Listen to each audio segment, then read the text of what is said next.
भारतीय स्वाधीनता संघर्ष की दिशा और व्यास को सिर्फ इस आधार पर तय नहीं किया जा सकता कि वह विदेशी दास्ता से मुक्ति की एक सफल संघर्ष यात्रा है। दरअसल यह यात्रा अपने आप में आधुनिक भारत के उदय का इतिहास है, जिसमें एक तरफ नवजागरण का नवविहान है तो दूसरी तरफ साहित्य और दर्शन की सर्वथा नई लिखावट। यह यात्रा उन विभूतियों से साक्षात्कार भी है जिसके होने की खुशी किसी भी राष्ट्र के लिए सर्वकालिक गौरव का बोध होगा। भारतीय गौरव को नई ऊंचाई तक ले जाने वाला ऐसा ही एक बड़ा नाम अरविंद घोष।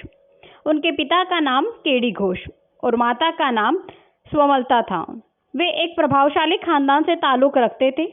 बांग्ला साहित्य के बड़े हस्ताक्षर राज नारायण बोस अरविंद के नाना थे।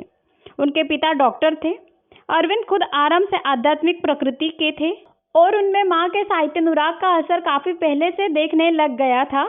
जब वे 5 साल के थे तो उन्हें दार्जिलिंग के लोरेटो कॉन्वेंट स्कूल में पढ़ने भेजा गया। 2 साल बाद 1879 में भाई के साथ आगे की शिक्षा के लिए वे इंग्लैंड चले गए। अरविंद ने अपने आगे की पढ़ाई लंदन के सेंट पॉल स्कूल से पूरी की। 18 साल की उम्र में उन्हें कैम्ब्रिज में दाखिला मिला।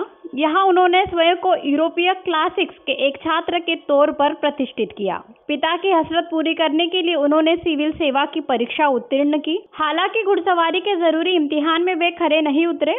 इस तरह यह कामयाबी उनके भावी जीवन की राह नहीं बन सकी।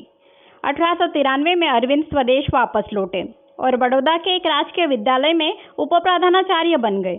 उन्हें बड़ौदा के महाराजा का बहुत सम्मान मिला।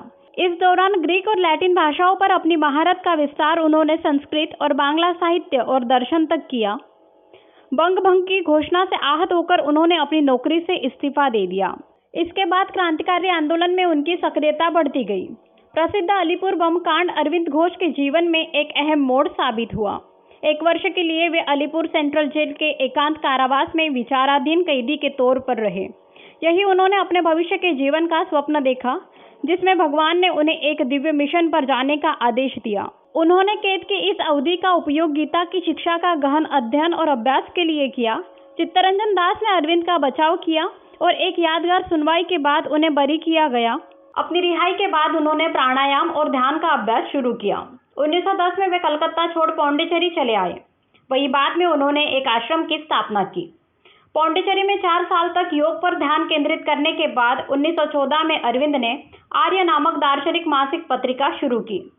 यह पत्रिका भारतीय दर्शन और साहित्य को लेकर नए आलोचकीय विवेक के साथ लोगों के सामने आई। 1926 में वे सार्वजनिक जीवन से सेवानिवृत्त हो गए।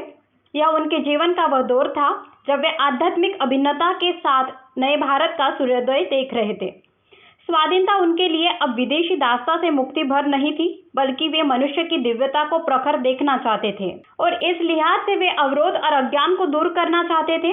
एक राष्ट्र के रूप में भारत की अवधारणा को अध्यात्म से आधुनिकता के बीच संयुक्त तौर पर देखने वालों के लिए अरविंद का जीवन और कार्य अक्षर प्रेरणा की तरह है। आज का ये वीडियो आपको कैसा लगा हमें कमेंट बॉक्स में ज़रूर बताएं और हमारे यूट्यूब चैनल को सब्सक्राइब करें और फेसबुक पेज को लाइक करें। जय हिंद।